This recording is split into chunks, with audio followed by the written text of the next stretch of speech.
2024-এর পশ্চিমবাংলার লোকসভা ভোটের দামামা কিন্তু ইতিমধ্যেই বেজে গেছে। যদিও পশ্চিমবাংলায় দুটি কেন্দ্রে বিজেপি তাদের প্রার্থী তালিকা এখনও প্রকাশ করেনি। একটি কেন্দ্র হচ্ছে আসানসোল এবং দ্বিতীয় কেন্দ্রটি হচ্ছে ডায়মন্ড হারবার। তবে এই পরিস্থিতিতে 40টি কেন্দ্রের উপর ভিত্তি করে একটি সমীক্ষা উঠে এসেছে, যা কিন্তু যথেষ্ট চাঞ্চল্যকর। অর্থাৎ বিভিন্ন খবর সূত্রে যে সমীক্ষাগুলো উঠে এসেছে আপনারা দেখেছেন, বিভিন্ন নিউজ চ্যানেল করেছে, সেখানে পশ্চিমবাংলায় বিজেপি না টিএমসি এগিয়ে থাকছে তার তথ্য কিন্তু ইতিমধ্যেই আমি আমার পূর্ববর্তী ভিডিওতে তুলে ধরেছি। এবং প্রতিনিয়ত প্রতি সপ্তাহতেই কিন্তু এগুলো চেঞ্জ হবে, কারণ রাজনৈতিক বিভিন্ন অ্যাঙ্গেল থেকে কিন্তু এগুলো পরিবর্তন হতে থাকবে। আজকে কিন্তু আপনাদের ভিডিওর তথ্য দিয়ে গুরুত্ব সহকারে আপনাদের জানিয়ে দেব যে পশ্চিমবাংলায় বিজেপি এবং টিএমসি কটি করে আসন পেতে পারেন। পাশাপাশি আপনাদের ভিআইপি কয়েকটি সিট আছে, সেই সিটগুলোতে কে জিততে পারেন তার তথ্যও কিন্তু তুলে ধরব। তো সেক্ষেত্রে ভিডিওটি মোটেও স্কিপ না করে প্রথম থেকে শেষ অবধি দেখবেন। এবং তার পাশাপাশি আপনাদের কাছে একটি ছোট্ট রিকোয়েস্ট, আপনারা যদি আমার চ্যানেলে কেউ নতুন হয়ে থাকেন তাহলে অতি অবশ্যই চ্যানেলটিকে সাবস্ক্রাইব করে পাশে থাকবেন। তো সর্বপ্রথম হাই ভোল্টেজ সিট যেটা রয়েছে সেটা হচ্ছে ডায়মন্ড হারবার।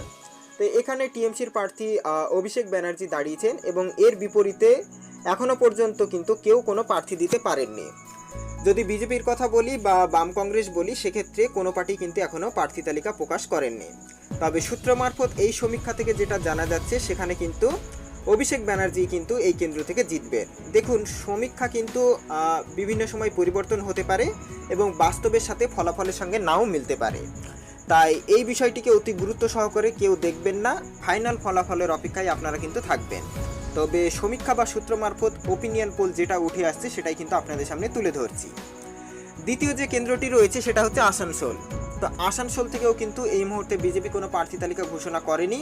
তবে এখানে কিন্তু একটা হাড্ডাহাড্ডি লড়াই হবে এবং এখানে ফলাফল কিন্তু বিজেপির দিকেও যেতে পারে।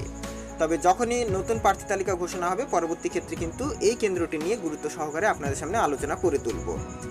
আচ্ছা, পরবর্তী যে ভিআইপি সিটটা রয়েছে সেটা হচ্ছে তমলুক।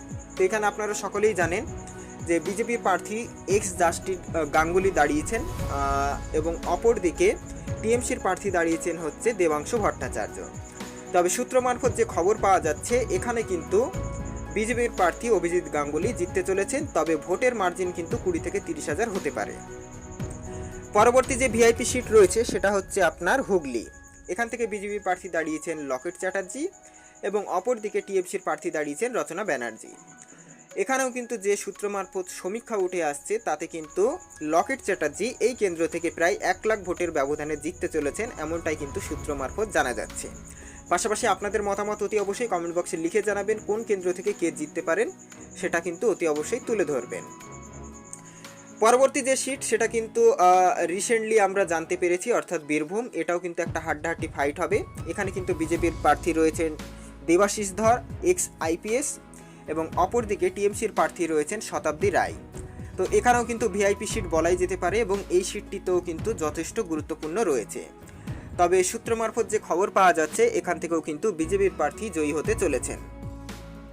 এগুলো ছিল হাই ভোল্টেজ। পাশাপাশি আরও কয়েকটি গুরুত্বপূর্ণ সিট রয়েছে, অর্থাৎ 42টি কেন্দ্রেরই কিন্তু গুরুত্ব সহকারে প্রত্যেকটা কেন্দ্রের তথ্য দিয়ে আগামী দিনে গুরুত্ব সহকারে আপনাদের সামনে ভিডিও তুলে ধরব।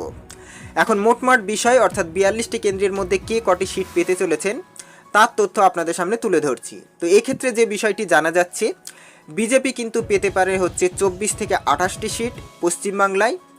পাশাপাশি টিএমসি পেতে পারে কিন্তু 20 থেকে 25টি সিট। পাশাপাশি বাম কংগ্রেস কিন্তু 0 থেকে 1টি সিট পেতে পারে। তো সূত্র মারফত যেটা জানা যাচ্ছে সেই সমীক্ষা কিন্তু আপনাদের সামনে তুলে ধরলাম। পাশাপাশি আপনারা কোন কেন্দ্র থেকে দেখছেন এবং আপনাদের কেন্দ্রে কে জিততে পারেন তার সমস্ত তথ্য আপনারা বিবেচনা করবেন। আগামী দিনে বিভিন্ন তথ্য সংগ্রহ করে আপনাদের সামনে পরবর্তী ক্ষেত্রে 42টি কেন্দ্রের গুরুত্ব সহকারে কিন্তু ভিডিও তুলে ধরব। ভিডিওটা ভালো লেগে থাকলে অতি অবশ্যই সকলের মাধ্যমে শেয়ার করে দেখার সুযোগ করে দেবেন। So thanks for watching.